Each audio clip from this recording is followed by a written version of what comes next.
Okay, we're going to get started.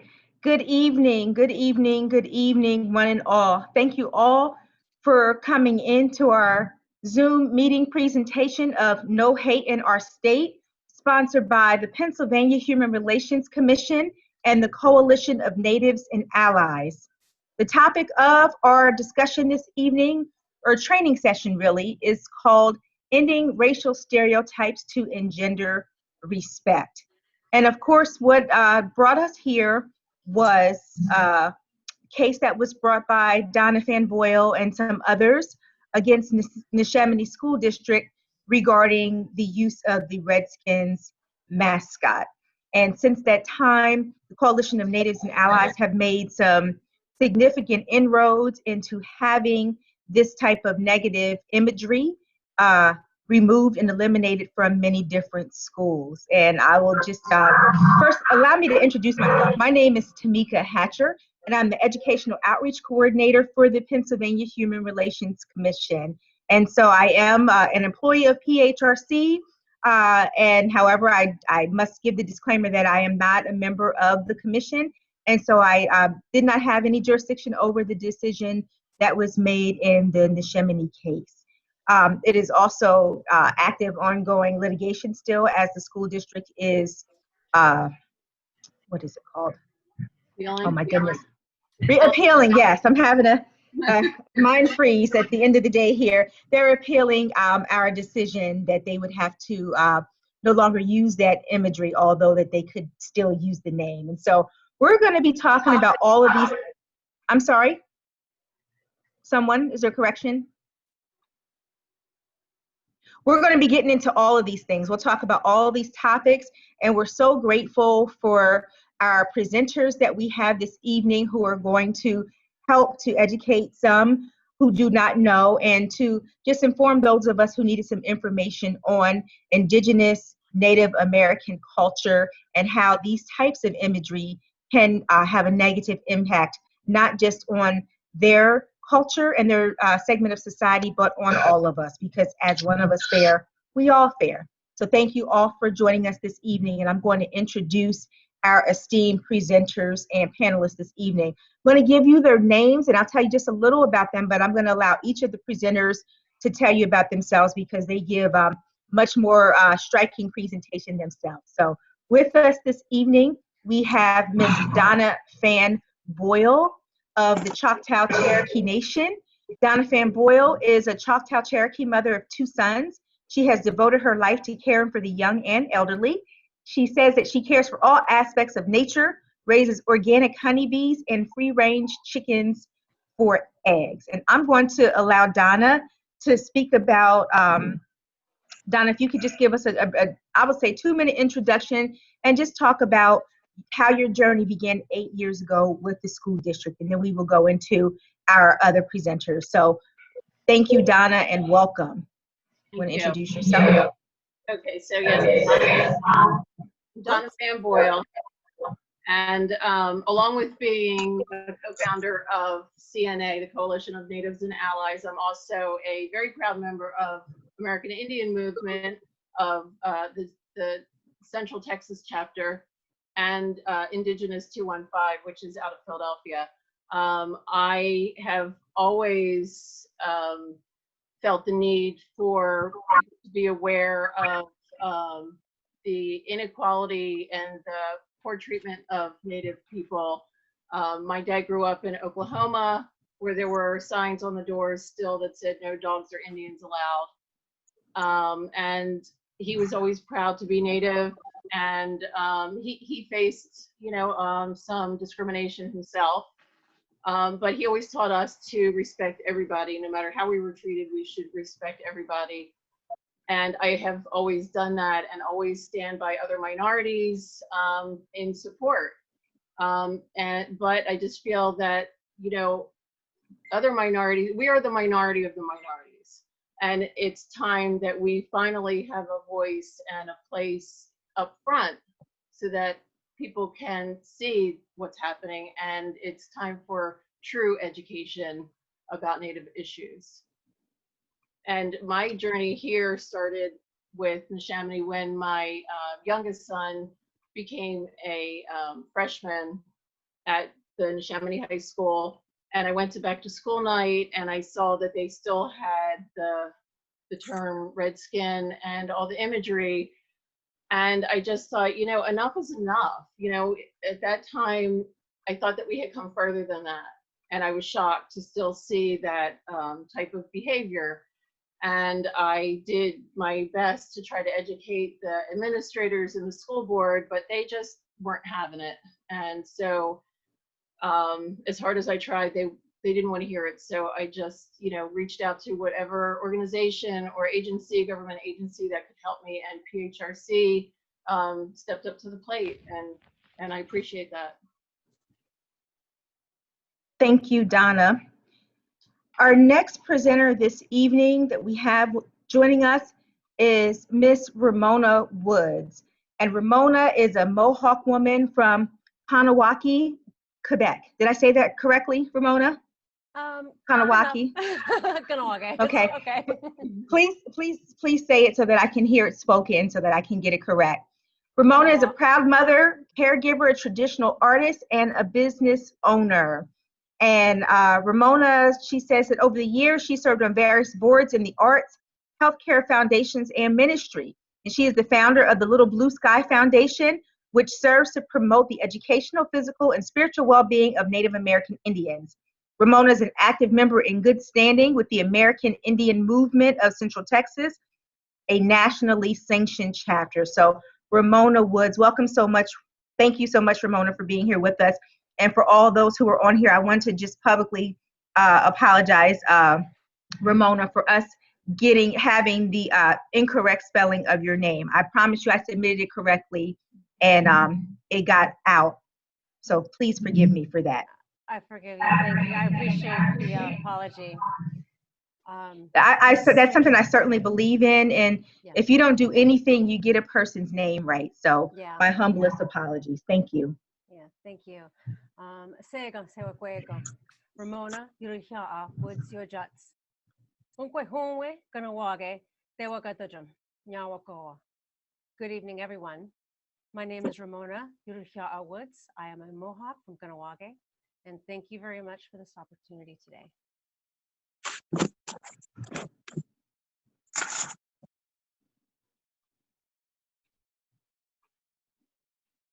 Thank you, Ramona. Next, we have Miss Lynn Azarchi. Lynn is an ally, and she is also a member or co-founder of the Coalition of Natives and Allies. She's founder and executive director of Kids Bridge Tolerance Center, which is an immersive small group discussion learning lab for youth and teachers in New Jersey. And Lynn has spent the last 18 years creating programs and interactive experiences dealing with anti-bullying, anti-bias, empathy, respect, diversity, appreciation, and accurate Native American history, which is so important. Lynn, a genuine change agent, implemented evidence-based curriculum and evaluation that resulted in significant attitude improvements in empathy, stereotype awareness, empowerment, and moral reasoning. And during this pandemic, her unique center currently features facilitator-led remote social emotional programs for youth from pre-K to the 8th grade. Lynn Azarchi. Thank you so much, Lynn. If you want to give some greetings. Thank you, everybody, for coming. Thank you, Tamika, and everyone for thinking this is important and joining us tonight. I guess my story is about 10 years ago, Kids Bridge and teaching empathy and respect. Noticed how disrespectful Chief Wahoo was for the Cleveland Indians and Washington Redskins. And from there, we propelled ourselves to create curriculum because we didn't see anybody else doing it, to teach how disrespectful sports mascots were of Native Americans. And we focused our teaching on middle schoolers and didn't feel anybody else was doing this. In my journey, I met Orla, who you'll meet next, and sort of illuminated me into how tragic it is that we don't teach our children the truth of Native American history. I worked together with Arla before we met Ramona and Donna with 2 grants from the New Jersey Council for the Humanities and created programs, part of what you'll see tonight, to teach educators, parents, adults, and children the truth of Native American history, specifically in New Jersey. And long story short, now in support of Donna and Ramon, we created a mission where we can ultimately create laws that eliminate racist sports mascots. And we'll discuss more about this later. So I'm just thrilled to be here and a part of this coalition. Our journey's beginning, and we hope people will join us. Thank you so much, Lynn. And last but not least, we have Miss Arla Patch, who is an ally. Arla Patch is an artist, writer, and certified Pennsylvania teacher. Raised in Bucks County, Pennsylvania, she lived in Maine for 30 years, where she was the community engagement coordinator for the Maine Wabanaki State Child Welfare Truth and Reconciliation Commission. Arla is the recipient of 2 grants from the New Jersey Council of the Humanities for developing educational programming on Indigenous concerns with New Jersey Tribal Collaboration. She is a member of the Doylestown Friends Meeting, Quaker Faith, and she is a grandmother. Miss Arla Patch. Thank you, Arla, for joining us. And Arla is going to be our technical manager and running the presentation from her end this evening. So want to just say hi, Arla? Yes, hi. And you pretty much have covered what I might have said, except that maybe the part that's helpful is to know that as the community engagement coordinator up in Maine, basically trying to get Mainers to understand why we needed a truth commission, I had never really learned that information growing up. So I had to learn it in order to teach it. And frankly, it was stunning, shocking. I had very strong emotional reactions and realized that I needed to take that grief and actually turn it into fuel, and that would fuel action under the guidance of my Wabanaki colleagues. So we collaborated and developed an educational program, which I've brought down here. And then we, through that grant that Lynn mentioned, I worked with the New Jersey tribes, and we basically localized a lot of the information and gave that talk many times, actually, in New Jersey and Pennsylvania. So this is really a thrill for me, because now we are collaborating. We have Indigenous voices and non-Indigenous voices sharing a platform together in agreement on how egregious it is to continue in this country to use mascots as Native people. So thank you. So before we get into the actual presentations, I want to, if I can, just get some baseline information established, and I'm certain that that's going to be all a part of your presentation, but I just kind of like to ask each of you just a couple of baseline questions that will set the tone for the presentation, if that's all right with you this evening. And so, Arla, I'm going to start with you since I have you up. So it's interesting that you mentioned about the Truth and Reconciliation Commission. And so for those who have never heard the use of that term, and I'll tell you, I myself first became familiar with that term from apartheid South Africa, roughly 27 to 30 years ago, when Nelson Mandela was released from prison. And after he became the president of South Africa, they put together a Truth and Reconciliation Commission because the indigenous South African people wanted to work together with the white colonizers who had been an occupying force in the country for, a couple hundred years, and who were responsible for the imprisonment of now President Mandela. And South Africans wanted to find a way to go forward united, acknowledging the sins of the past, telling the truth about it, and reconciling ourselves with our hateful, sinful, evil, murderous, if you will, past, and trying to find a way to move forward as a united South African people. So, Arla, can you just talk a little bit about how they came to do something like that in Maine and why with the indigenous population? Yeah, well, there was a law passed in 1978, the Indian Child Welfare Act, and Maine turned out when the feds came to check on them that they were not complying. Their rates were 19 times higher of taking children. And in order to keep those funds, the social workers in Maine reached out to the indigenous social workers and said, how can we fix this? So they made a video and they trained over 300 social workers, but they realized that it was bigger than that. There was systematic racism.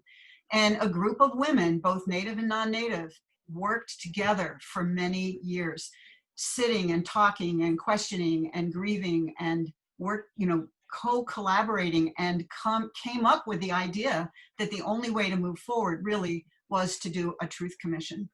And so this was women social workers, both Native and non-Native, who were the source of creating this. And in fact, there's going to be a wonderful webinar that Pendle Hill's putting out on the last day of the, maybe I can post it in the sidebar, having not only the two women who were the core architects of the Truth Commission in Maine, along with a non-Native woman who was also part of that, but then also one of the commissioners of the Truth Commission in Canada. And these four women are going to talk about how that came about, what they learned from it, what's been the impact. And when you look at the state of Maine, there's many changes that have happened. I do think that it has created change in the hearts and minds of people in Maine. First state to make a law making it illegal to use Native Americans for mascots. Also having, along with some other states, changing from Columbus Day to Indigenous Peoples Day, and several other things that have happened as a result of the Truth Commission. Thank you. Ramona, I want to come to you next. And if you could just share with us a little bit about your personal story and about your background. And after you just tell us about yourself, because for those who are on the line, I have to tell you, the first time that I had the privilege of encountering Ramona was at one of our commission meetings. And this was after the decision on the Neshaminy School District did not go the way that the coalition was hoping that it would. And I was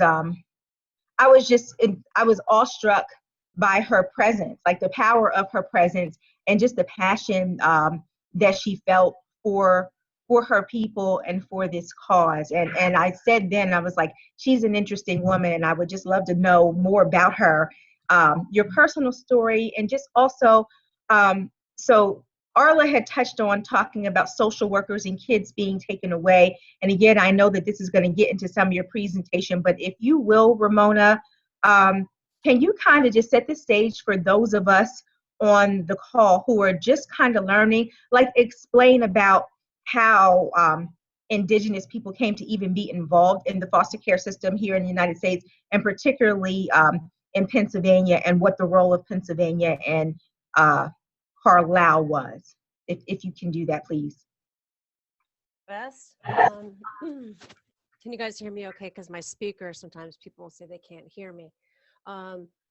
Well, I guess, my mother is a very strong Mohawk woman. I was, raised by her, closer to my mother's side of the family than my father's side of the family. My father is a non-Indian. I was raised here in the state of Pennsylvania. My father was a professor at Penn State University. I was married for a number of years, and in my married years, I traveled a lot, lived in numerous places around the country and in the Virgin Islands, and made my way back to Pennsylvania now, where I take care of my mother, who's 91, and just Wow. as feisty as ever. Now, as far as the foster care system and the state of Pennsylvania, well, we will be talking about the Carlisle Industrial, Indian Residential School. Okay. That was the flagship residential school, and that was here in Carlisle, Pennsylvania. Okay. The foster care system and Native Americans has always been. It's a difficult topic for a lot of Native Americans because, we have higher rates of our children being taken away unlawfully and unnecessarily and put into non-Native families. So it's yeah, we will be talking about that. And Okay. yeah.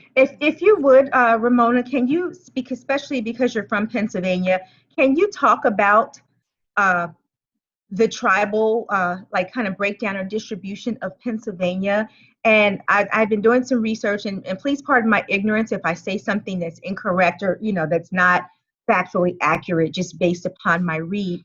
But it's to my understanding that we don't have any recognized tribes, active tribes, federally recognized tribes in Pennsylvania anymore, although there are indigenous people living here. So can you just kind of like explain that and like why that is, and just about some of the Pennsylvania native tribes, if you could just touch on like the division of them?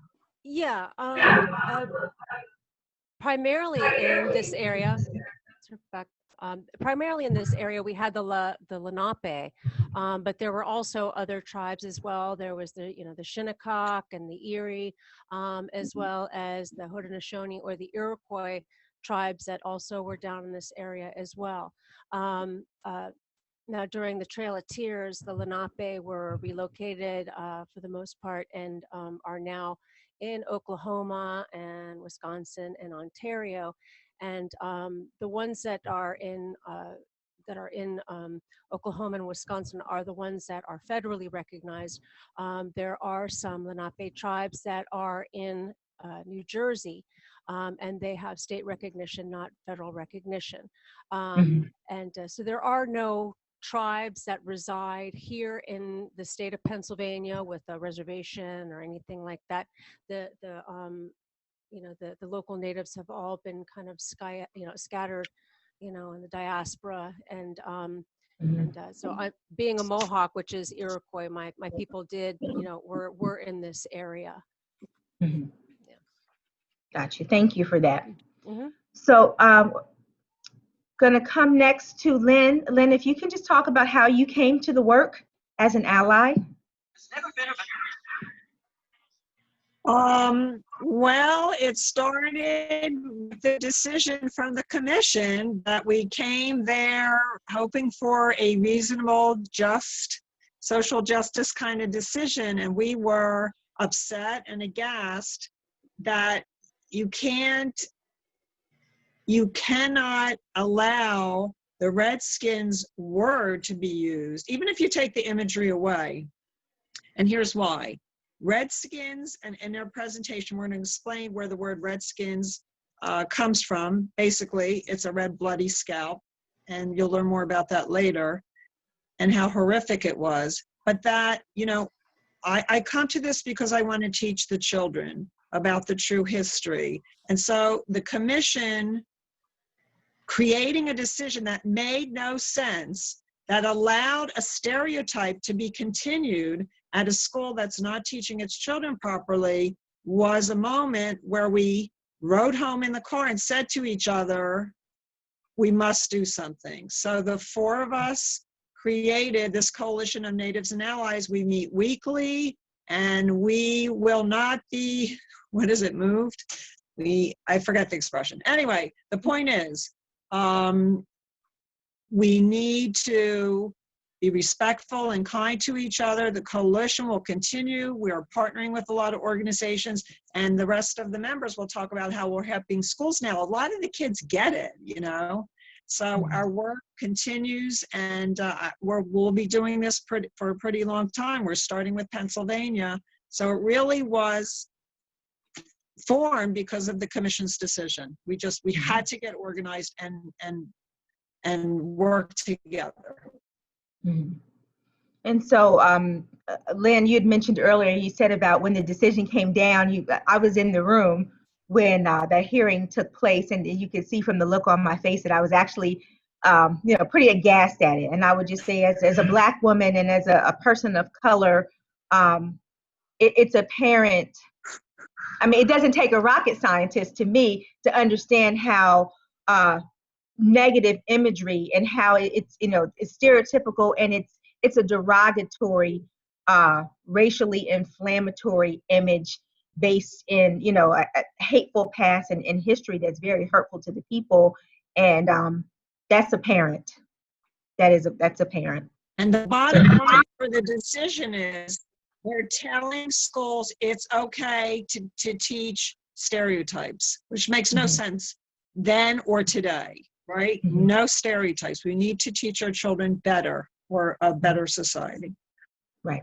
My hope going forward, and we learn as we grow, and unfortunately as a commission, we don't always get it right. But our hope is that as we create these alliances and join with other people, is that everyone amongst us have the same care and concern for other groups that we have for our own. So just because I'm African American, that doesn't mean that I don't care for LGBT, or that I don't care for Latino, Hispanic, or that I don't care for the disabled or the Indigenous American or Asian Pacific Islanders. I think that if we have a care, or the Jewish people, we don't have the same care and concern for everyone else, it's easy for us to allow things to get by because we think, well, I don't really know, it doesn't affect me, or I don't see where it's a problem, until it becomes you. And when it becomes your group, then you're going to want for all these other people to come to bat for you. And so once you've been in the trenches or on the other side of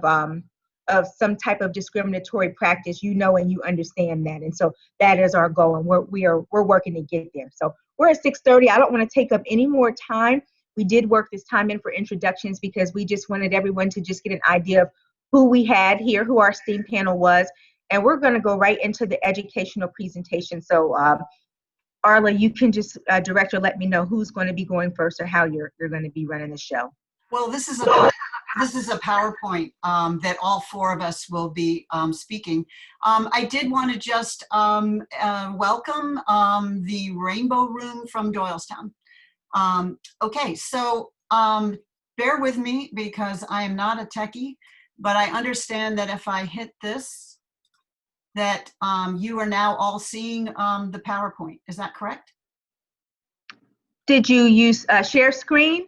Oh. You're share your entire screen? Oh, okay, wait. I didn't, hang on. See what I mean? Alrighty. You just put share at the bottom? We have other strengths. There we go. I see it. Okay. And it'd be desktop, and then share, and then I need to pull this over. Okay. My messy desktop, and now present. There it is. Yeah. Okay. Okay, so some of these things have been touched on a little bit in the introduction, so there may be some repetition. But we are the Coalition of Natives and Allies, and we want to deeply thank Chad Lassiter and Tamika for this really important opportunity tonight. We'd also like to thank Kidsbridge Tolerance Center in New Jersey that you heard about for partnering with the New Jersey Council for the Humanities, and it encouraged research and accurate history to be presented to teachers and students and the public. In order to understand the issue of using Native American mascots for sports, it's essential to understand the historical context for taking those images. And I think I'm going to say that again because this is really the heart of it for the folks out there who don't yet understand. In order to understand the issue of using Native American mascots for sports teams, it's essential to understand the historical context for taking those images. Most of us were never taught the true history, especially if we're not Native. And it's time that we learn it. Great harm and injustice has resulted from our collective ignorance. Now, in the sidebar, we've put a couple of things that are helpful. There's an historical facts sheet, which basically covers everything that we are covering in this, so that you don't have to take notes, because the presentation is packed with information and it can feel overwhelming. Also in the sidebar, there are two handouts. Well, one handout that says 6 steps for schools to actually honor Native Americans. And there's also a link there for actually an accounting of massacres that did occur in this country. Whoops, okay, here we go. We acknowledge that the land we occupy in the state of Pennsylvania, actually we call ourselves the Commonwealth of Pennsylvania, is the tribal territories, as Ramona pointed out, the Lenape, the Susquehannock, the Haudenosaunee, the Osage, and the Erie. The Lenape were forced out by as early as the 1700s. And because of this forced removal today, there are no state or federally recognized tribes in Pennsylvania. Today, there are 3 state tribes recognized in New Jersey: the Nanticoke Lenape, the Powhatan Lenape, and the Ramapo-Muncie Lenape Nation. There are also the 3 recognized Lenape tribes that were forcibly relocated to Oklahoma, which you can see in this map, and Wisconsin, as well as the Lenape nations in Ontario, Canada. And they mostly use the term Delaware for the name of their tribe. So right from the very start, Native people were considered savages and not the same as the European settlers. The term merciless Indian savages, as you can see right here in the Declaration of Independence. And it also includes in this document the phrase, all men were created equal, which we now know and understand that refers to white landowning men. 40 years before Columbus even sailed, there was Pope Nicholas V, who put out proclamations known as the Doctrines of Christian Discovery, or Doctrines of Discovery. And they basically said you can capture, vanquish, subdue the Saracens, pagans, and all enemies of Christ, put them in perpetual slavery, take all their possessions. In other words, if you arrive on a land and the people aren't Christians, they're actually enemies of Christ.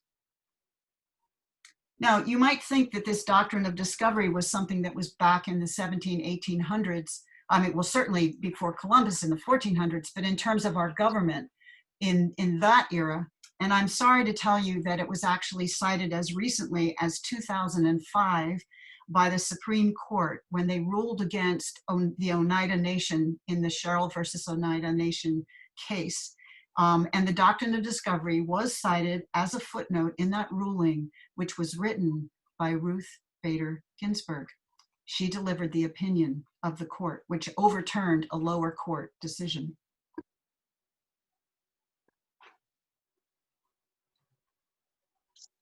Okay, speaking of Christopher Columbus, who never landed in North America, something else we were not taught is the genocidal and barbaric way he dealt with the indigenous peoples in the islands where he landed. Some of his acts were to burn Native people alive, rape children, cut off limbs, and use torture. These atrocities were documented in the diaries of the Spanish priests who witnessed these acts. From the beginning, our country has had deliberate policies for the destruction of indigenous peoples. A painful example is the 1755 bounty on the heads of Penobscot Indians of Maine, known as the Spencer-Phipps Proclamation. The pay was 50 pounds, 50 British pounds for an adult male, which was 1 year's salary for a clergy person at that time. This is the actual document itself. You can see there is an amount for women and for children under the age of 12. In this area, the 1763 Act of the Maryland General Assembly determined that the scalps of, quote, hostile Indians were worth 50 pounds. That means that any Native family could be hunted for their scalps based on the sworn statement of the settler that they were hostile. Bounties were very profitable and provoked widespread murder of indigenous people all over this continent.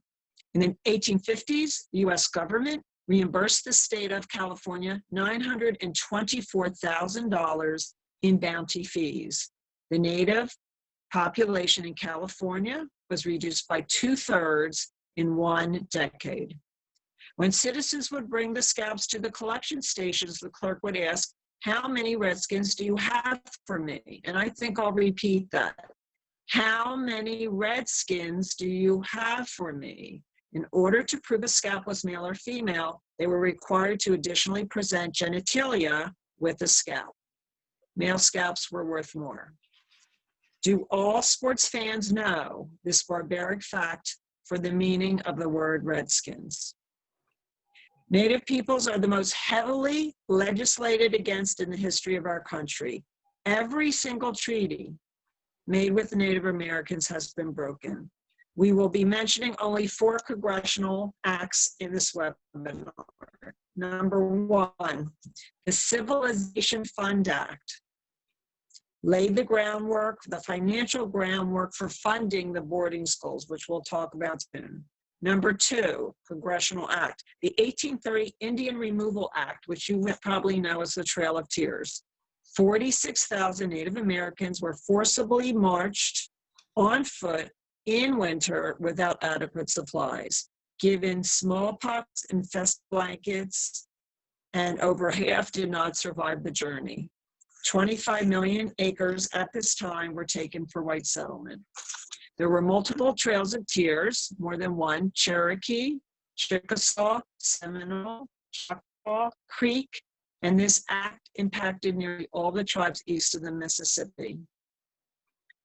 Some people, next slide, disputed the use of smallpox as biological warfare, and this letter from Colonel Bouquet to General Amherst details the distribution of such blankets and cloths to, quote, inoculate the Indians, end quote. Lord Jeffrey Amherst approved and said, quote, to try every other method that can serve to extirpate, which means eradicate, this execrable race. And execrable means bad, extremely bad.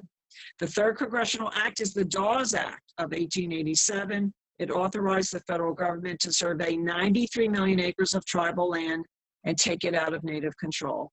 Theodore Roosevelt, president himself, said it was the, quote, mighty pulverizing engine to break up the tribal mass, unquote.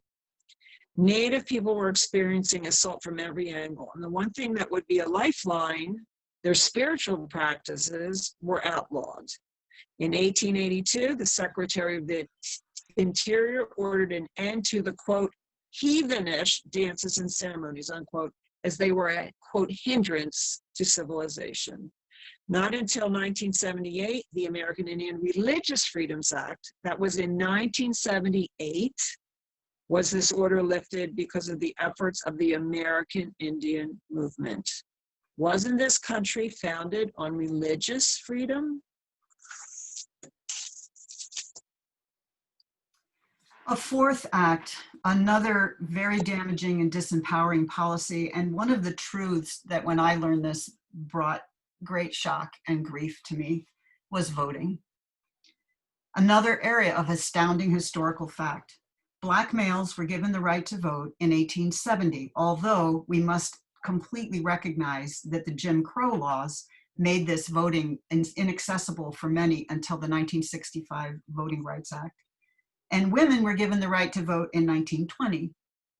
Native peoples were not given citizenship until 1924 to try to take away their tribal sovereignty, but Natives were not given the right to vote in federal elections until 1954.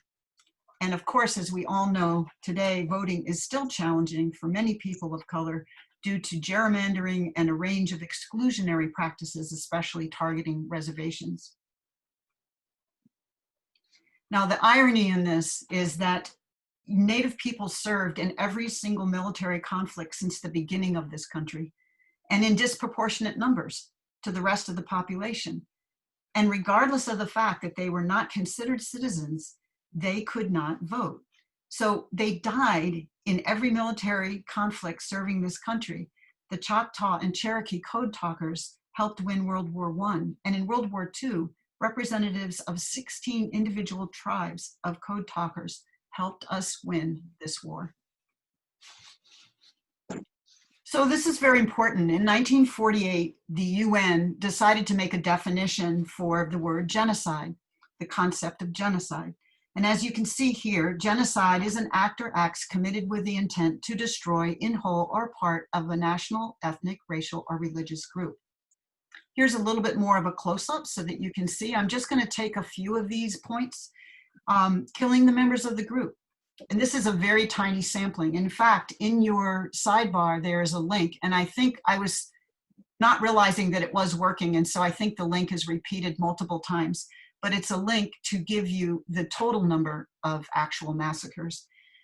One right here in Pennsylvania was the Nod and Hutton massacre in 1782 of Christian Lenape. 96 were bludgeoned to death, and they were mostly women and children. Clear Lake Massacre, 1850, 200 killed. Sand Creek Massacre, 1863, 230 killed. Wounded Knee Massacre, 1890, 300 killed. Bear River Massacre, 1863, 400 killed. So just to make it very clear that killing of members of the group fits. Causing serious bodily and mental harm, members of the group, deliberate infliction on the group of conditions of a life to calculate physical destruction in part or whole. And the number 2, section E, is forcibly transferring children from one group to another. And this was the part of the definition of genocide that the Truth Commission focused in on. As you know, taking children and putting them in boarding schools and taking children and putting them in foster care definitely fits this. Now, the takeaway for this for me is that we must recognize that our government has engaged in all of these. Great harm has resulted from remaining ignorant of and silent about these painful facts of our shared history with Native people. So this is a point that is very hard for many white Americans, is that genocide occurred on this land, and our government did it. So more legislation. In 1956, the government passed something known as the Indian Relocation Act. It moved 30,000 Indians off of reservations into cities, and it was another attempt to, quote, solve what the government had seen as their Indian problem. Natives were encouraged with unkept promises of vocational training, education, and housing. Indians had difficulty assimilating into white mainstream society, resulting in an increase in poverty and alcoholism, the loss of culture and traditions.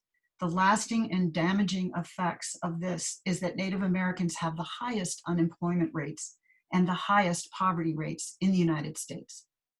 Today, 71% of all Native Americans now live in urban areas.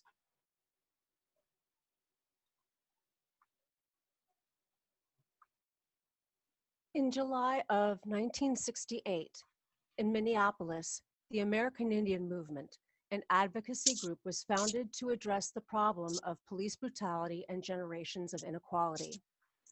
In 1978, AIM organized a 3,000-mile march from San Francisco to Washington, D.C. to present the 20-point proposal of the Trail of Broken Treaties to President Nixon. Nixon would not meet with them. Although, as a result, Congress passed the American Indian Religious Freedom Act, mentioned earlier, and the all-important Indian Children Welfare Act, ICWA, which has recently been challenged as unconstitutional. In order to fully grasp the significance of this next piece of our history, I ask you to imagine the government coming to your home and taking away your children and grandchildren under the threat of imprisonment and/or the elimination of subsidies, an act experienced by both Native and African Americans in history. This practice of taking children has continued for Native children with the only law to prevent it, ICWA, just mentioned. And ICWA has been weakened by the courts and continues to be challenged today. To trace the historical thread for why we need a Truth and Reconciliation to address this in every state with tribal nations, we need to go back to the 1800s. Brigadier General Richard Henry Pratt led the shift in official policy from violence and conquest to the assimilation of Native peoples, especially children, into the dominant white culture. A model of forced assimilation created by Pratt was the Carlisle Indian Industrial School in Carlisle, Pennsylvania. The motto was, "Kill the Indian in him and save the man."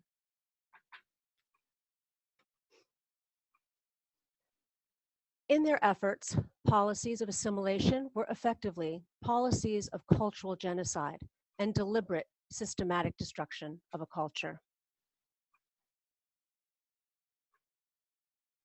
Carlisle was the model for Indian residential schools all over the US and Canada. There were over 400 Indian residential schools across the US and Canada. Hundreds of thousands of students passed through their doors. Children were taken as young as 4 and were required to stay until the age of 16 to 18 to ensure that they gave up their savage, quote, savage beliefs, unquote. Many never went home in the summer, but were sent out to work on farms. Many died at the schools or were not returned to the correct tribe, and those that did no longer spoke the language and knew nothing therefore of their tribe's culture and had lost connection to their parents and families. Over 150,000 children in Canada and hundreds of thousands of Native children in the United States were removed from their homes. Arriving at Indian residential schools, they took away their clothing and possessions, cut off their hair, doused them with DDT powder, and they were forbidden to speak their language or would have their mouths washed out with lye. They were forbidden to communicate with siblings. Children were also abused physically, spiritually, emotionally, and sexually. Over 1,000 children died while at the Indian residential school in Carlisle, Pennsylvania alone. Residential schools reached their peak in the 1970s in the United States, and the last residential school was closed in Canada in 1996. Ramona, can you please elaborate on what DDT powder is for those who don't know? When you said about children were doused with DDT powder, what is that? I'm sorry, I couldn't hear you. I asked about DDT powder when you said about the kids being cleansed, if you will, with DDT powder.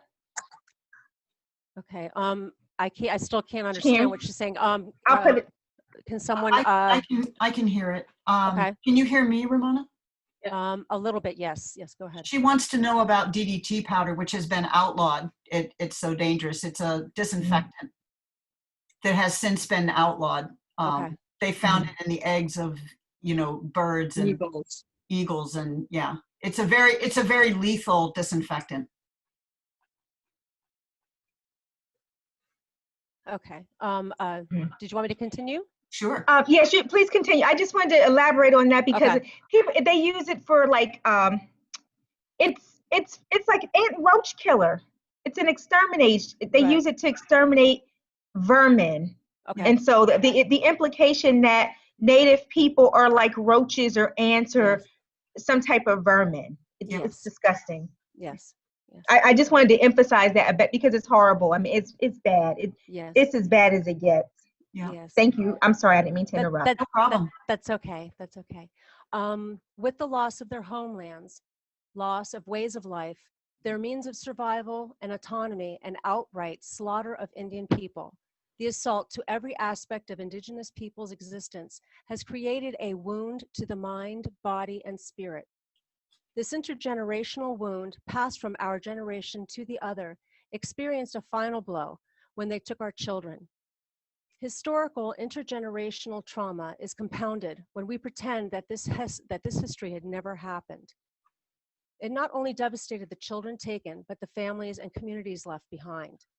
The children placed in the Indian residential schools experienced the loss of their parents, family, and their community. They no longer had the support systems they knew and trusted. It was a policy of erase and replace. This is cultural genocide.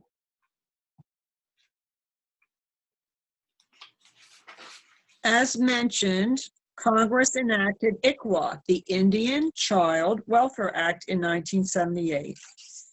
This act did the following things: codified higher standards of protection for Indian children. In Native culture, a child has 3 parents: the mother, the father, and the rest of the tribe. Of course, it is in the best interest of Native children to be placed in Native homes, and in the best interest of a tribe for its own survival for children to stay in the community. In the 1950s, 35% of Native children were still taken from tribes nationwide. That's in the 1950s. Between 1958 and 67, the taking of Native children expanded into adoption, like the Indian Adoption Program in the US that took 395 Indian children across the country, uprooting them from their homes to be part of a, quote, experiment by the Child Welfare League of America. In Canada, it was known as the, quote, 60s scoop. Thousands of Indigenous children were taken from their families, adopted by white families in Canada and in the US, losing their names, their language, and connection to their heritage. In Maine, in 1984, the rate of taking Native children was 19 times higher than other states, and children were taken without notification to the tribe as required by law. The Truth Commissions in both Canada and Maine have been a good start to acknowledging the atrocities and attempt to begin a healing process. It was these rates of taking Native children and the lack of compliance with ICWA that led to the first Truth and Reconciliation Commission in Maine. These are the tribal chiefs, there they are, and the governor of Maine at the signing ceremony. It is important to note that ICWA, which is a federal act, only applies to citizens of federally recognized tribes. In New Jersey, the state tribes recognized by New Jersey can only hope for courtesy from the courts. Because it is not a federally recognized tribe, the Nanticoke Lenni Lenape Chief Mark Gould, and there he is, often has to deal with disrespect from judges who show little concern or courtesy bound by ICWA for Native children. In New Jersey, Native people experienced racism and denial of their existence on many levels, including the public schools. This is Chief Perry of the Ramapo Muncie Lenape in northern New Jersey. Many times in our culture, if a Native person doesn't fit our vision of an Indian based on TV or the movies, they are dismissed. The tribal leader for the Powhatan Lenape Nation is Reverend Roy Running Stream Bundy. At one point, almost 90% of the population of Morrisville, New Jersey, were Powhatan Lenape people. The legacy of genocide has left Native communities with the highest rate of socioeconomic distress in our country by far. These statistics on chronic disease, unemployment, suicide, homicide, police shootings, missing and murdered women, substance abuse, etc., reflect not who Native people are, but what has happened to them since first contact and how the government has continued to fail them.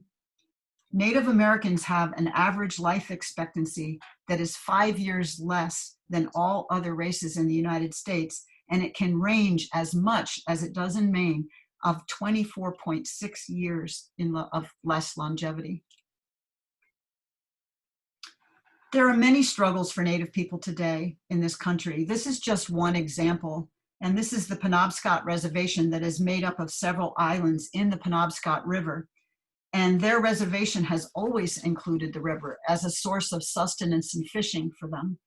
But the state of Maine is now trying to take away that river as part of their reservation. In addition to the statistics mentioned in the last slide, there are challenges facing Indigenous people on so many fronts. Just to name a few: the uranium mine poisoning, voter suppression, underfunded healthcare, oil pipelines, illnesses from the atomic bomb testings, undrinkable water and lack of indoor plumbing, the loss of tribal lands, and broken treaties.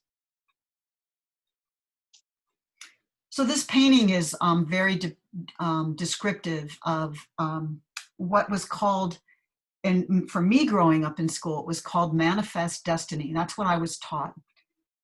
It's really the conqueror mentality. And it really comes from the origins of the doctrine of discovery that I mentioned before. It was that nature and her resources are a commodity. So when I say we, I'm referring to Euro-Americans, of which I am one. We took what we wanted and we did anything to get the people out of our way. And also in this painting, notice the angelic nature of this taking depicted by an angel. The dark left side depicts the savage West, and the brightly lit right side depicts the settlers from the east chasing away the natives and the wild animals, and as they move in with the guidance of this Christian angel. So here's what the truth is.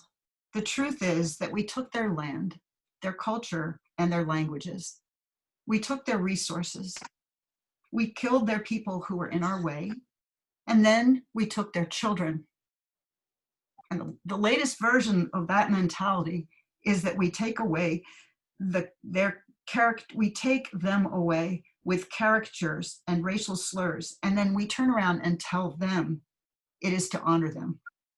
We take away their identity with mascots, and we tell them what it means.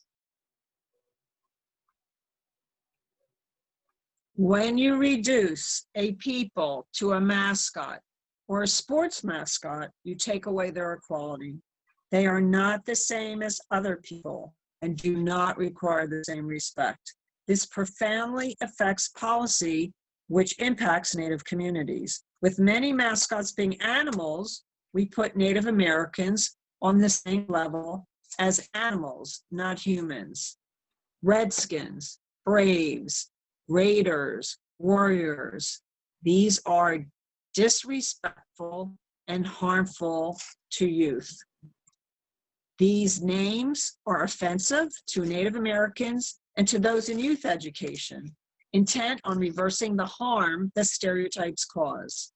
Native American mascot names should be abolished for all sports teams, from schools, universities, and professional sports. Why?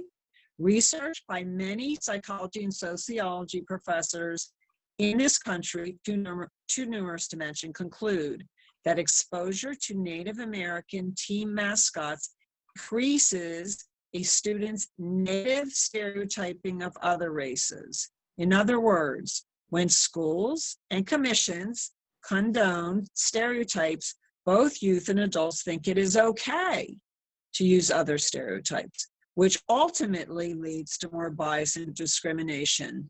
Is this what we want to teach our children?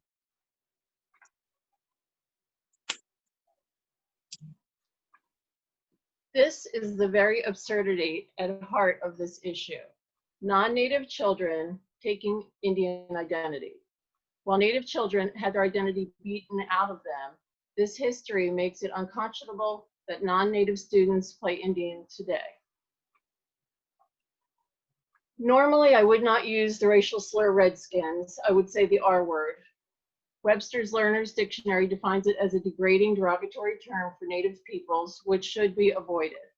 For the sake of context in this presentation, I will be using the full word that for us evokes the equivalent of the N-word. The promotion of race-based mascotry in our public schools teaches non-Native students that harmful discrimination is acceptable and provokes disrespectful behavior. This is how systematic racism gets perpetuated, by teaching our youth. Native headdress is earned by a tribal community member over a long period of time, made by other members of the community as a sacred honor. Each time the person did an act of bravery or honor for the tribe, they earned a feather that was added. After each act of bravery, the recipient had to fast and meditate for days. Wearing the headdress means you are deeply admired and respected among your people. It is a great honor to wear one, an honor that you earn. This is how we have taught our children to trivialize and honor custom. School boards create and revise discrimination and harassment policies to protect all minorities. Promotion of mascotry keeps Natives as the only minority not protected under school board policies. Native Americans are the only minority where race-based discrimination is tolerated. There would never be another minority used in this degrading way. Here, we are being told that we must accept this false honor or get over it. This is another example of student behavior as a result of being taught that stereotypes are acceptable. Thousands of schools have changed their race-based mascots across the nation and have moved forward with a new mascot in a positive way. Maine is leading the way by adopting legislation in the first statewide ban on the use of Native mascotry for schools.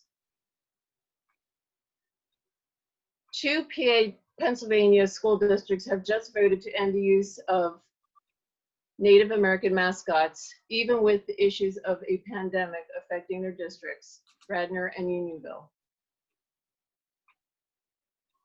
Would anyone feel honored by this?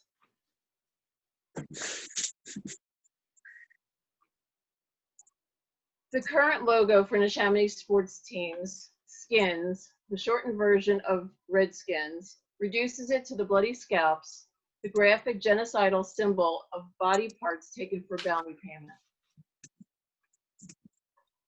This happens to be the retired logo of the Cleveland Indians, another example of offensive, archaic stereotypes. The hypersexualization of Native women has encouraged the higher rates of violence and murder. The U.S. Department of Justice found that American Indian women face murder rates that are more than 10 times the national average. The first peer-reviewed research specific to the impact of Indian athletic identities on Native and non-Native students was published in 2002. Since then, an ever-growing body of research increasingly reveals the nature of this form of discrimination. When we know better, we should do better.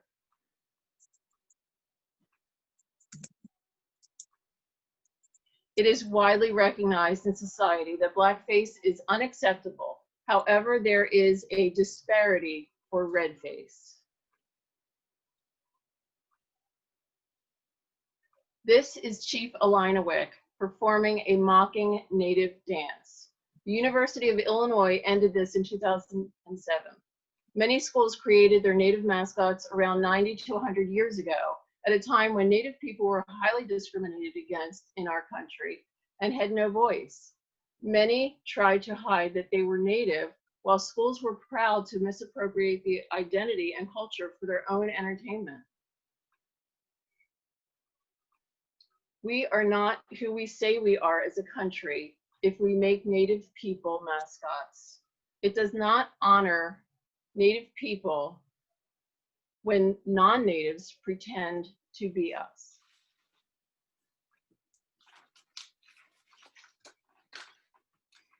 So for Donna, who you now know is a mother and a resident of Neshaminy School District, it has been an 8-year ongoing battle to get the school board to understand how wrong it is to have race-based stereotype mascots, especially in an educational setting. She has experienced horrific social media attacks and threats of violence from some members of that community. And finally, the Pennsylvania Human Relations Commission had to take over the case. Donna presented educational materials, studies, research 16 times to the Neshaminy School Board. In January of this year, we formed the Coalition of Natives and Allies, known as CNA, and are continuing to work on this issue of Native American mascots. CNA is a source of information. It's got educational programming and support. Several schools in Pennsylvania have reached out to us in recent months and are welcoming education and change. Today in the state of Pennsylvania, CNA serves to assist school districts in making transition to a non-race-based mascot and logos. Our website is also a source of information, which many people got on the Constant Contact, that link. But also we can put the link in the sidebar. It's just essentially www.coalitionofnativesandallies.org with no spaces in them. And also on that website, you can sign up to be on the mailing list. If you're interested in this issue, please join our mailing list to stay informed of our progress as we move through this, and any way that you might be able to actually join us. Donna has individually been working on this issue for 8 years, but in Indian country, they have been speaking up about this since the 1960s. This is Molly and Dana. She is a Penobscot ambassador, and we have a TED Talk coming up next that she created. As you see here, she is standing in front of a school board, and this is up in Maine at the Skowhegan School District. She started fighting this issue of race-based mascots when she was in high school. The Skowhegan fight went on for nearly a decade. There were many meetings and testimony and lots of backlash until finally in 2019, the school board voted to end the Indian mascots. And then, as I mentioned earlier, last year, Maine did pass the first law in the country to outlaw Native mascots. So the story of Native American history that you just heard is really not well known. That is why so many people just don't understand how Native American mascots are hurtful. By witnessing the death of George Floyd, America has awakened to the injustices that have been present really all along. We empower all of you, both allies and as teachers. Everyone is a teacher. Share what you have learned this evening. The time has really come to be in compliance with the values that our country stands for, and we need to educate each other about this true history. What really happened that created a 98% depletion in an entire population of Indigenous people. We have benefited and we continue to benefit from the fact that Native people were targeted for destruction. Sharing this truth is the work of healing our country. As Dr. Martin Luther King said, the time is always right to do what is right. So we thank you so much for your time and attention. And what we're going to do now is maybe I have to ask Tamika what you think. Tamika, do you think that we should have a little space for people to respond or ask questions, and are you taking questions in the sidebar that you will then share with us? I've been following the chat, Arla. I don't see any questions right now, but people have been sharing links and resources. And also Kimberly has put up the coalitions of Natives and Allies educational resources. And I've been putting some definitions, and some others have it as well as we've been going along. So we can allow just a little bit of space here for some reaction to what we saw, because I will tell you all that as I was watching it, it's all very triggering for me. Like it's triggering and just so reminiscent of and mirroring of the African American experience in this country. And I was saying that before I even saw the little shackles that were small enough that were made for a child.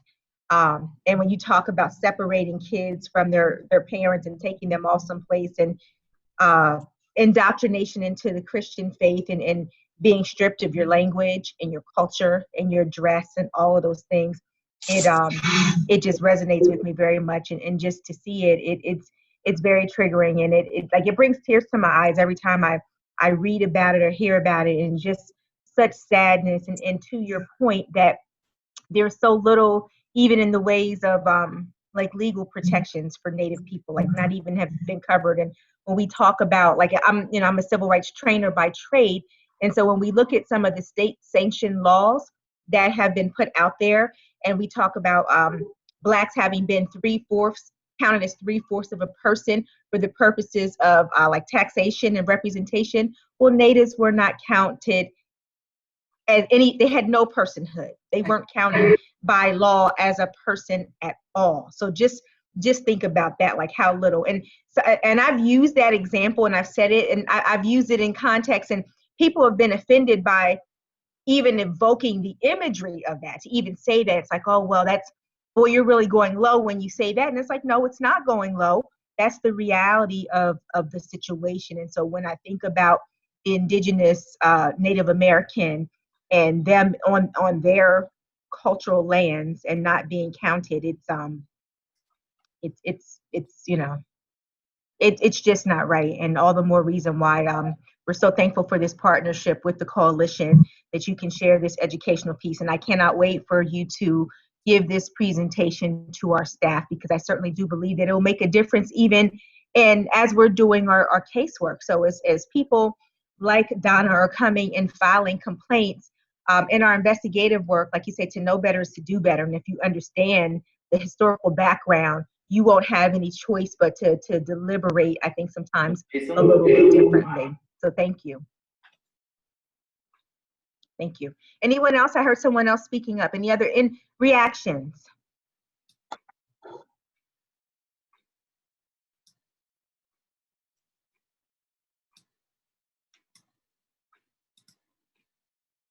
Are you unmuting people? Can someone unmute themselves? I'm not sure how this works. Yes, they can unmute themselves. Let me see here. Let me check.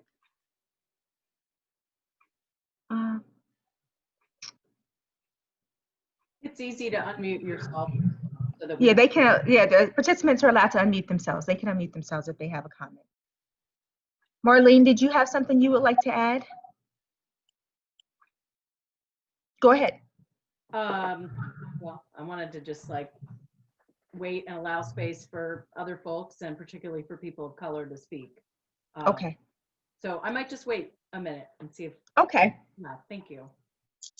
Is there anyone else who had any visceral reaction to the presentation that we've seen here? Wait, I can see me. Oh, Hi, there. Leon. Hi. Hi. We see you. So I was thinking, like when I was joined this, I wasn't entirely sure what it was going to be about, but it's been very informative. So thank everybody. Like I want to thank everyone who shared. And my dad is also like here in the house. He's been listening too because I'm on my phone. So he was also I'm not super surprised, but we were both very kind of upset with the information, especially with the schools. Like that really stood out to me because like my family like we're from Cameroon, and I've been to boarding school in Africa, and like it's one thing to go to a school and you have to wear a uniform, or you have to have your hair cut to a certain length, something like that. But just the way that they were just it really astonishes me how good like Europeans are at systematically removing things they don't like. Like it was just really crazy to me how they can be so organized when it comes to these things and then so unorganized when it comes to like the other things that actually matter. That they're like, oh, this is so difficult, whether it's, desegregating schools around that same 1970s period or whatever. They're like, oh, this is like so difficult. It's going to take a lot of time. We can't really do that. But when it comes to like moving entire tribes like 6 states away, they can just get that done. They're like, we're gonna get on it. It's gonna be done by the end of the week. Like we can move, we can do it. And I went to middle school I went to Tamanin Middle School in Central Bucks, and I was checking the website real quick because they changed it. The old school website had an about page that talked about Chief Tamanin, which the school is supposedly named after. That page is mysteriously missing now, but the logo is like still like similar to how it was before. The page is like really different, but it used to have that, and it really was interesting to me because I moved to Pennsylvania from Arizona, where there are reservations, and like we learn about like we have vast areas and counties are named after the tribes that live there and things like that. Moving here, learning about all these, we learned in 8th grade a little bit in our history class, and in 9th grade in our history class about the various previous land distributions of the tribes before Europeans came and took it up and moved them out. But it wasn't. No, I feel like a lot of history we learn about, whether it's about Indians or it's about African Americans, it stops at a certain point where they're like, okay, after 1950 or something like that, like things got better, or it just is what it is, and the textbook kind of just stops, and we just never think about the present day. It's just like, okay, all this stuff was really terrible, and then they passed some laws, and then it's like, all right, now we just don't talk about it anymore. And I think that is part of why there's such a problem in the present day when people are trying to have conversations about changing names of mascots and things like that, because everyone's like, but that was so long ago, you're throwing up these years of treaties or things like that when I wasn't alive and like my parents weren't alive. Why are you blaming us for like doing or making do or continuing with was already there? but it's only in like my college courses or through events like this that I learn about the stuff that's still going on in the present day, or it wasn't even that long ago. So yeah, I think that's like the biggest like thing for me that was just in my head when I was listening to the presentation. Thank you so much. You're right, Leon. It wasn't that long ago, and there are many of us who are on here who can remember 1978. So we can say, you know, it really wasn't that long ago. It was within our lifetimes. And just to put that in context for you, I started kindergarten in 1978. So go figure. Marlene, we're going to come back to you. You can give your comments, and then we're going to go ahead to the TED Talk. I just wanted to reflect on, well, first I wanted to thank the speakers and Donna for the years of work that you've done in our community. And all of you and some other just amazing people that I see out on this call. And I'm really inspired by, I'm devastated and feel sick to my stomach and angry and sad and enraged about what was shared. And it doesn't really matter how many times I hear it, it's still absolutely abhorrent and it's so important. And one of the things that I've learned from Donna is, as an activist and as a racial justice activist, when we are uplifting causes for racial justice and in these moments of uprising for Black Lives Matter, or, you know, feels like for immigrant rights, like whatever the issue is, to always make sure that we're including and linking to the ongoing persecution and racism and white supremacy inflicted upon Native and Indigenous peoples.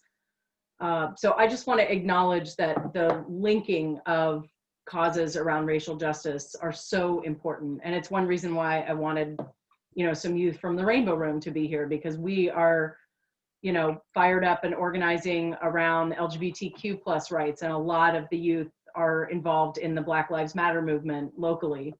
And I don't know if folks saw it in the chat, but I was so amazed and just really grateful to hear that the Black Lives Matter Club that is trying to get started at Central Bucks West High School here in Doylestown, their first initiative is to address the misuse of Indigenous and Native American mascots within the district. So those were some of my thoughts. So thank you all so much. Good news. Yeah. Thank you. Okay, Arla, I'm going to turn it back over to you. I would like to just show you this TED Talk. It's very self-explanatory. And it is Molly and Dana, the woman that I mentioned, and you saw the picture of her standing up. She and Donna are cut from the same cloth. Bravery in the face of real hostility and anger. And she stuck in there with all the threats and everything and managed to work through getting a state law passed. So I'm going to share my screen. It's going to be a little rough here, folks, but there's the TED Talk. Share, and then play, and then Happy belated Indigenous Peoples' Day. is that good? Yes. As a child, I was anxious. You could tell just by looking at me. I had long, unruly hair that frizzed up around my face. My eyes were a deep shade of brown, and I often worried so much and slept so erratically that I formed dark circles under those eyes. It was kind of a mess. I worried a lot. I worried about big things like the wind and the rain knocking our house over, or my dad not making it home safe from work. I worried about little things like squabbles with my siblings or having to constantly pronounce my unusual name for my teachers at school. What we now call anxiety, my parents, affectionately but maybe a bit exhaustedly, referred to as my fears. I've moved through life now with this anxiety, and I've learned to use it to give me a bit of an edge. I have something in me that sends me very strong signals when things feel wrong, and I get very motivated and driven to fix them until they feel right. Although I struggled with my fears, I was not an unhappy or miserable child. I loved long walks in the woods with my dad, learning about birds and animals and throwing rocks into the stream. I loved my mother's delicious cooking and how her hands felt cool on my forehead when I had a fever. I loved my younger siblings most of the time. And I loved my Penobscot culture. The songs, dances, language, stories were all a constant source of comfort and relief. They grounded me in the world. I learned about the mighty hero Gustave in our legends and how he was once a young boy, learning lessons and making mistakes. The little girl in me still finds solace in this ancient wisdom. I can vividly remember the first time I felt self-conscious about who I am. It was a heavy blow dealt to me by a popular children's movie, Peter Pan, by Walt Disney. We are probably all familiar with this story. Peter is the eternally young boy who travels from Never Never Land to take children from their home to go have adventures. One of these adventures takes them to an Indian encampment. Now, why would we place Indians in Never Never Land where make-believe things live like mermaids, pirates, and fairies? Now, when I first saw these Indians on screen, I thought, wow, these people are like me. However, any sense of possible pride or representation quickly faded away when I saw how we were portrayed. They looked silly. They looked stupid. The Indians had red-skinned faces. They spoke in broken English. They used the triggering and violent racial slur, squaw, to refer to the women. That's hard for me to say. The women were either trollish and mean or sexy and silent. When they sang a song called What Makes the Red Man Red, I was filled with so much confusion and shame that I sank back in my seat and I felt that maybe I didn't even understand who I was. I was 6 years old. Little did I know all of this internal conflict and unease would manifest itself decades later in being able to create positive social change for my people and even help write state laws. I moved through life and I hold my culture. I learned about the beauty and the pain of being Indigenous. 500 years of the intergenerational trauma, the rippling effects of colonization, attempted genocide. It can be really overwhelming. However, it is balanced with the fact that we are still here. Indigenous people have shown a fierce resilience, and we have held on to our culture and values with a grit that is thousands of years in the making. I and my ancestors' dream come true simply by living and existing and knowing who I am. And I owe it to them to use my voice often and honorably and to break destructive cycles. So that's what I did. I became active in advocating for the removal of Indian mascots for sports teams when I was in high school. Okay.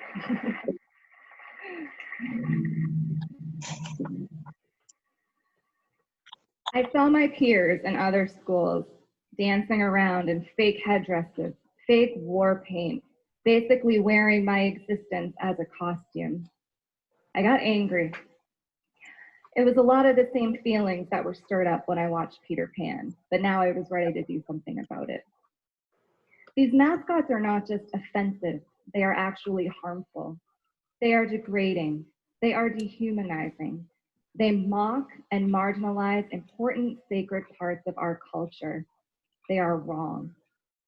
I made it my mission to fight back. When I was appointed as ambassador for the Penobscot Nation, I was able to use my years of activism experience in my new role, helping to shape and create public policy and law. This year, in 2019, Maine passed a law to ban the use of Native American mascots in its public schools and universities.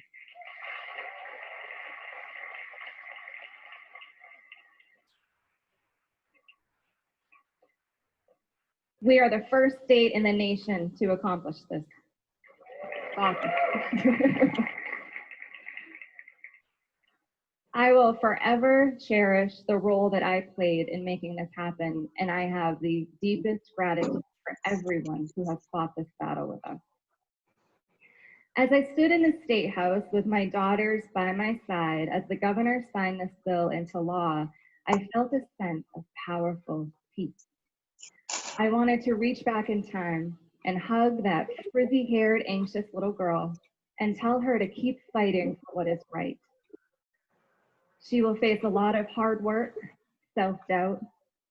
She will stand in front of rooms of people and tremble because they are so angry at her for speaking her truth. And she will speak it anyway. Thank you.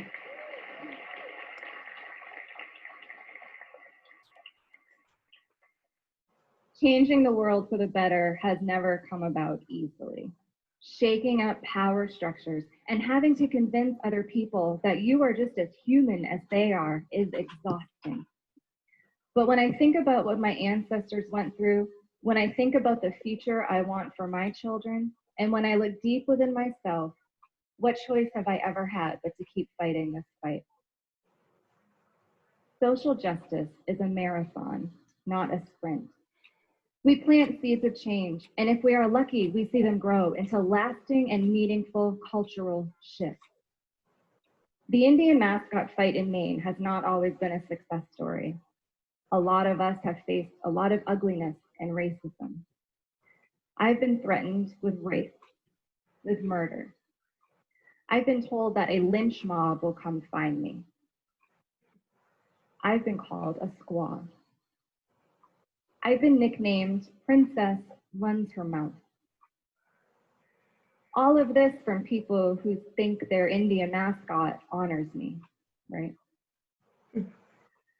I get angry hate mail to my email, voicemail, even delivered to my house. All of these things need to be handled with care, and I don't take it lightly, but they don't scare me. What truly scares me is when we lose our sense of shared humanity. When we see other human beings as enemies or obstacles, one-dimensional objects not worthy of respect or equality because they're different from us and we don't understand them. When we lose our ability to have compassion and love, that is when we will crumble as a society. The Indian mascot battle has always served as a study in psychology and empathy. If we tell you something hurts, you don't get to decide that it doesn't. Thank you. I've been called a lot of terrible things, some of which I won't share here, but I've also been called a powerhouse, a hurricane, a rock star, a change maker, and a truth teller. Now I've learned to love this side of myself, and I appreciate her for her courage. But most days I see myself as that nervous little girl, caring too much about too many things, working so hard to find those plateaus of peace and progress. Now that I am a mother, I get to soothe that part of myself by teaching my daughters to be empowered and to be confident, but to also share the burden and engage others to speak truth to power and elevate the voices of the oppressed. I've even learned to love my anxiety. It does give me an edge on my good days, and it teaches me how to cope on my not so good days. I have been hesitant to discuss it publicly because, let's face it, as a woman of color, I need to work extra hard to be taken seriously. So why would I put anything out there that may make me seem weak or crazy? However, it is such an important part of my journey and has really helped shape who I am. And it also serves as a reminder that we are all fighting battles that nobody knows about. All the more reason to remember that shared humanity. The ban on Indian mascots in Maine has made this state a safer and more inclusive place for my people. It's a huge accomplishment. We do have work left to do at the state and national level, but I think it's okay to stop in this moment and really smell these flowers. Indigenous people are still here. We are not a died out race that lives in Never Never Land. We are not Halloween costumes, and we are not sports mascots. I celebrate that existence and that resilience every day, and I invite you all to celebrate with me. I also challenge you to think about what that means to you. How will you move about all your spaces and make them safer, more tolerant, more inclusive? We are in a time right now where our differences can really divide us and scare us. So how will all of us come together and work towards good? I am a multitude of things.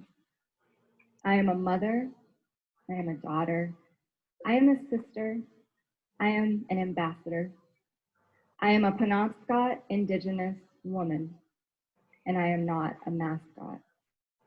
Chiwaliwani, thank you.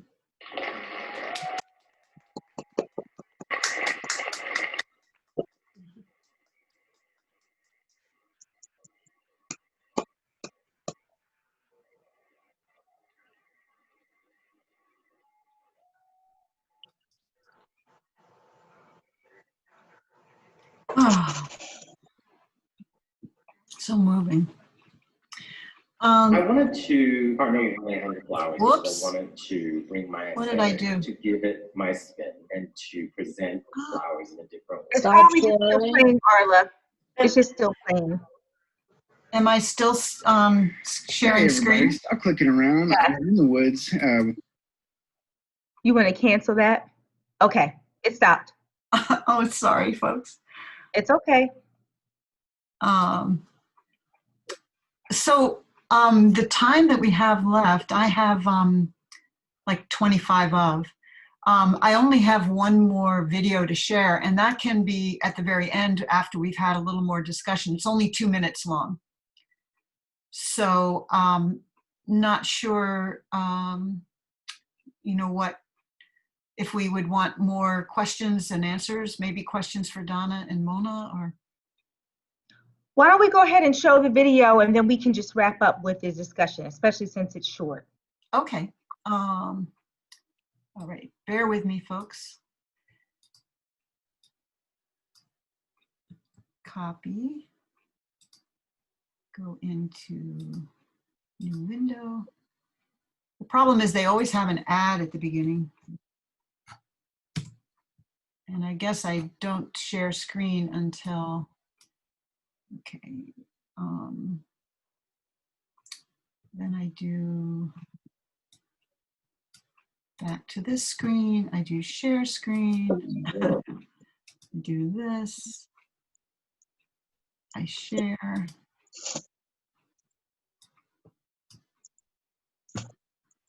So does everybody see it yet? Yes. Yes. But I need to do full screen. There we go. Proud, forgotten, Indian, Navajo, Blackfoot, Inuit, and Sioux, survivor, spiritualist, patriot, Sitting Bull, Hiawatha, and Jim Thorpe, mother, father, son, daughter, chief, Pueblo, Choctaw, Chippewa, and Crow.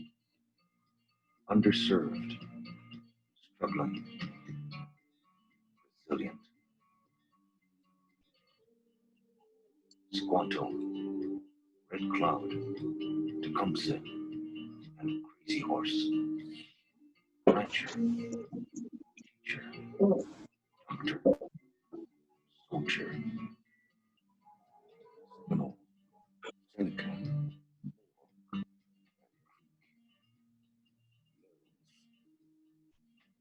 Rogers, Geronimo, unyielding, strong, indomitable. Native Americans call themselves many things. The one thing they don't.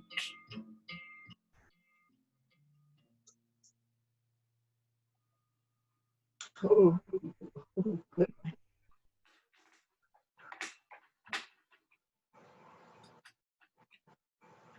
Good one. Good.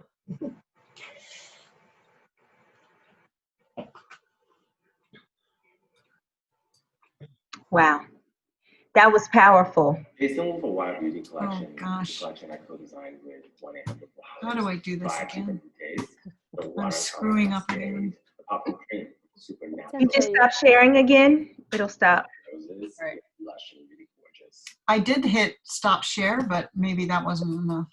It's done. It's stopped. We can't hear it anymore. So I would like to say that, like Mullion, Dana, I too had this feeling inside of me as a child. I grew up in the 60s and during the Vietnam War time.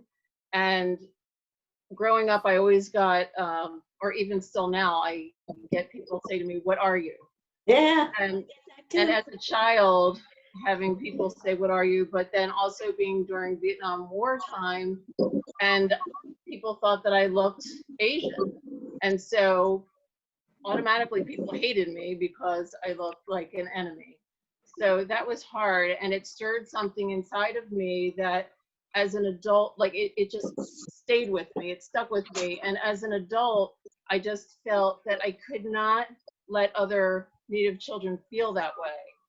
And so, like Mullion, I really feel that I have never had a choice, that this was something that I had to do. And I have no choice in the matter, because if I don't do what feels like something that has been pulling at me all of my life, I couldn't live with myself. You know, I could never have peace. And I need to speak up for people who never had a voice, never had a chance to speak up. So when the people in the Chamonix or people in other school districts say, "Well, we're honoring you, why are you bringing it about now? It's been this way for so long." Okay, so your history, your 60, 70, 90-year-old history is not important than 500 years of horrific history with the United States treatment of Native people. And I came to the realization with even like being called Pocahontas, and then finding out the true story of Pocahontas that I wasn't taught. And it seems like every person that people look at as like a hero, or even like Frank Baum, who wrote The Wizard of Oz, to hear that he said he wanted Native people to be wiped out. He said that we were a pack of whining curs that licked the hand that smite them, and that we should be wiped out because we were once honorable, strong warriors, and now we're just a pack of whining curs. And it wasn't very long after he made that statement that we should be wiped out that these mascots came about, because people thought of us as warriors, bloodthirsty savages, a good representation for a fierce, strong football team. But the reality was that we were not that, because they reduced us to being forced onto reservations, being forced to take government subsidies, to not be natural, to not be in our natural state, and to be able to take care of ourselves. So there's a lot of things that, you know, that I've realized that as an older, you know, as an adult, that I became aware that these things were just sort of like inside of me, and I didn't have a choice. I have to fight this battle.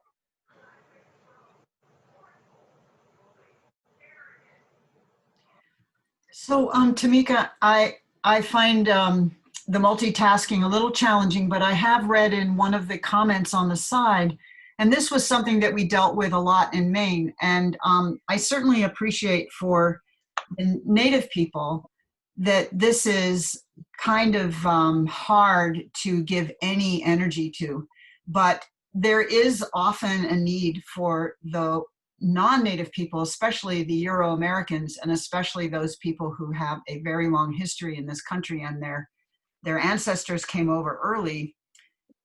It brings up a lot. And in Maine, we provided opportunities for those folks to get together and process. And I think what the one thing I can do is for anyone who's really struggling with their feelings tonight or their reaction, and they need to be heard or they just need to share them, writing to the website where there is an address where you can get in touch. We can, with the help of our beautiful intern, Kimberly, we can gather those responses and give you some support, and maybe even some more resources, because the way I understood it when I began learning this truth is that a lot of us carry around something I call unmetabolized grief. There's a tremendous amount of guilt when you realize that you were born on third base and you didn't even know it, and you just think it's the way the world is. And it's not Native or any people of color's job to help us with that. That's our work to do with each other. But it is part of this story, is we're no good if we haven't processed our own emotional reactions and our own guilt. And it really is something we need to do with each other, not with Indigenous people or people of color. So I just want to offer that as an option for some of the folks who, and I think Teresa, are you wanting to say something about that? Well, I just wanted to share something, you know, I grew up in Maine, of course, on the Penobscot Reservation, and I now live in Virginia. And when I finally got into college, I had a very difficult struggle back in the 60s to get in, because they had their quota of Indians, and there was only one in the school. And I had to wait till he graduated so I could apply. And then I told them if they didn't take me in, I was going to sue them. So they took me in.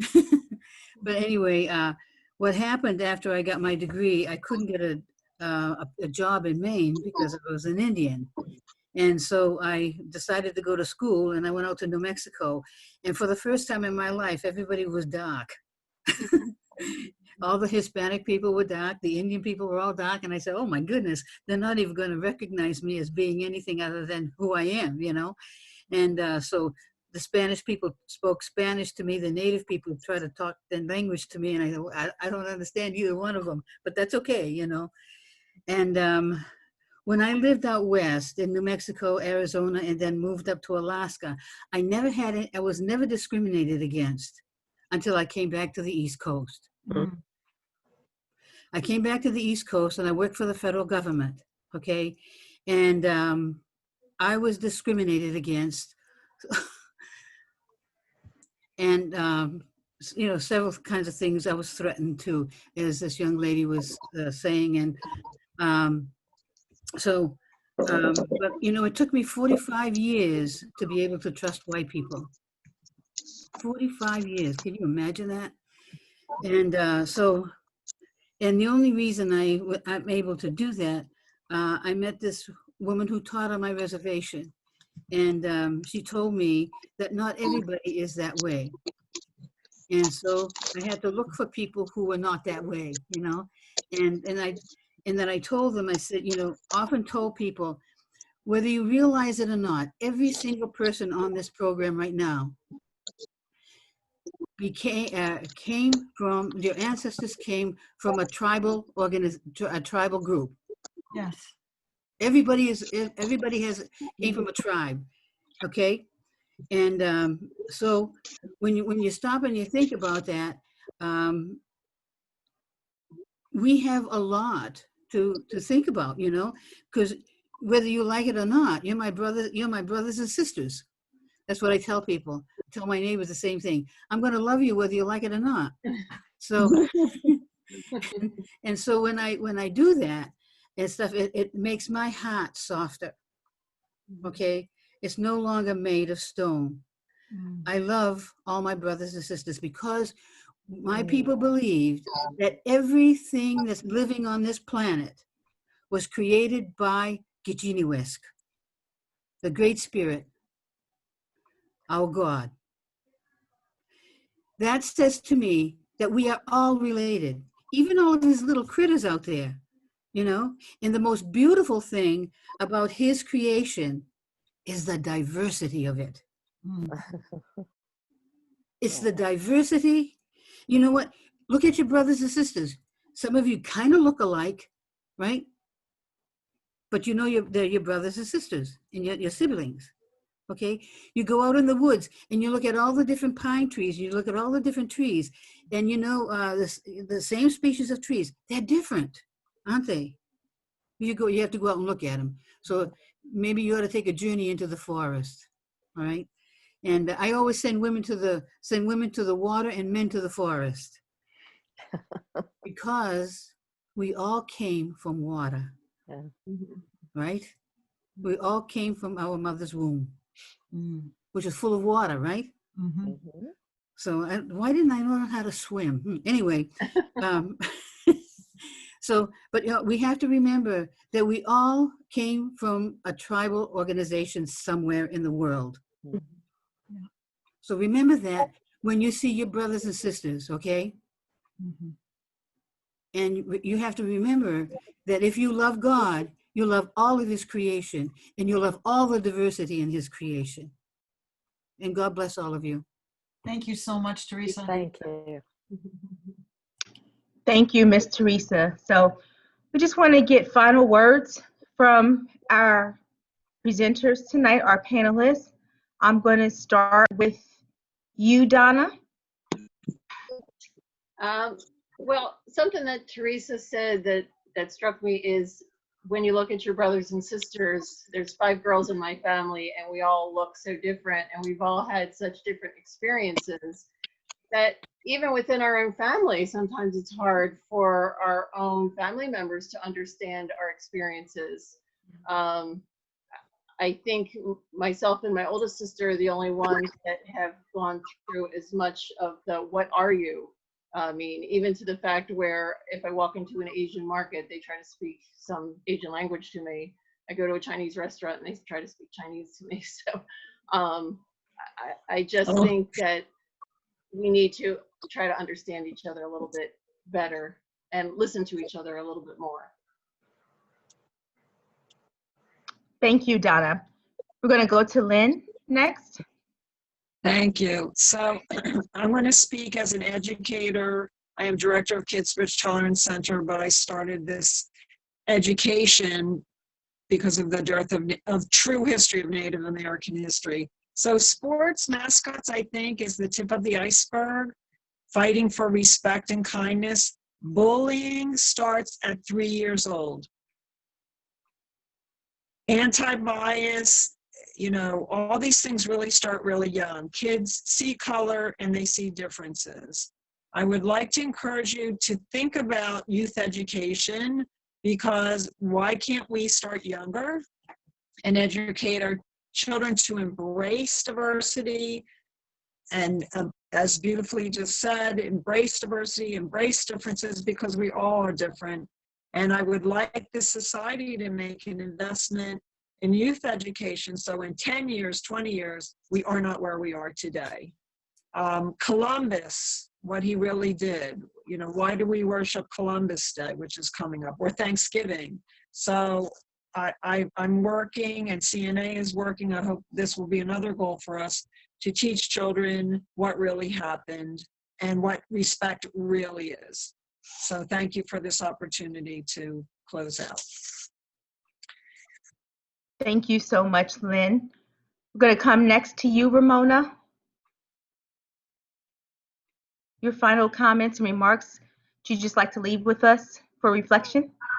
Yeah, you know, you had asked me earlier about what brought me, I guess, into this passion of fighting, you know, for what is just and what is right for Native Americans. And I mentioned my mother. You know, when I was a kid, there was a number of times where she would stand up for me with the social studies teachers and with the school administration, that they were not teaching Native American history correctly. And I just wanted to kind of end my thought for all of you to remember. And this was something that, upon my mother's example, when I became a mother and I had to do the same thing for my children, to stand up for them and to help their teachers to understand what a true history is, what a true education is of Native Americans. That we are our children's best advocate. And Donna, you're an excellent example of that. And you know, Lynn and Arla, our other two co-founders as well. You know, we are all fighting to be advocates for the children. And so I thank all of you guys for coming here and enriching your minds. Thank you so much, Ramona. And last but not least, we're going to end with final comments from Arla. Thank you so much. And I just felt like you were an incredible host, Tamika. Thank you so much. I want to pick up on something that our dear friend Teresa said. And just so you know, Teresa has been an amazing advocate helping the coalition and bringing us resources and connecting us. And she's just been wonderful. The thing that she said about tribe, this is something that I have thought a lot about when especially dealing with my white brothers and sisters. In Maine, when they got the last school that had the R word, it was Sanford. And a lot of my Native friends that I know came down to Southern Maine to talk to the school board, the community, the teachers. And there was this one coach, he was retired, and everyone was understanding because their hearts were being touched. And the coach, furious, stood up and said, screaming, "I was born a Redskin, I'm going to die a Redskin." And that really struck me. And then I read the book Tribe, what is his name? Sebastian Junger. And we crave that sense of tribe. We've lost it, most of us, especially white people whose families, I don't even know, they were all different places in Europe. I don't even have an ancestral territory that I know of. I don't know what it is. I can't connect with it. And that longing to be part of a tribe is really deep. And I think that's behind why there's such fervent appropriation of tribal identity by so many people. And it's a pain to recognize that. It's a loss. And, you know, they have to go through that recognition and loss to really let go of it. I think it's really interesting that one of the writings of Ben Franklin, he talked about how when they would find people who had sort of been captured and taken into Native communities, they would find them and rescue them, and they didn't want to leave. And many times they didn't want to leave. And that was more the case than the other way around. And they never had one example of a Native person who wanted to be a colonist. You know, it's just, there's a sense of community that is so far beyond what happened to all the white people who came here to get religious freedom and, you know, come away from poverty and oppression.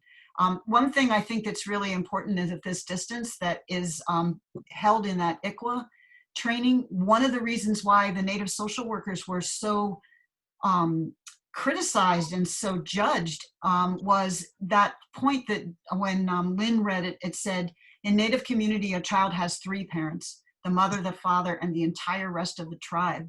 Those social workers, those white cut off social workers cut off from their tribe, would see that and call it negligence, because they'd see a child be with mom and dad and then go to aunties and then go to grandma's for another few days and then go to somebody else in the tribe, and they called that negligence. And they judged it, as a problem and as a reason to take that child away. We now, in social work in Maine, they call it kindred care. And they now understand that it is a very valuable way for a child to grow up with that kindred care. So they're just these wounds that white people carry, especially, and a boatload of guilt. And you have to work with that in order to move forward and be a really good ally. Again, every single soul that's on this, I can't see you all. I just see a lot of little boxes, but bless your heart and thank you so much for even caring enough to take 2 hours and have this weird modality of seeing each other and talking to each other over the internet. Please don't hesitate to go to the website, and please don't hesitate to sign up. There's a place there that you can sign up to be part of the emails. I do the emails, so believe me, it's really 1 a week tops. But you will know what we're doing, and you'll be able to perhaps participate in some way or another. And I encourage you to be teachers. Please be teachers.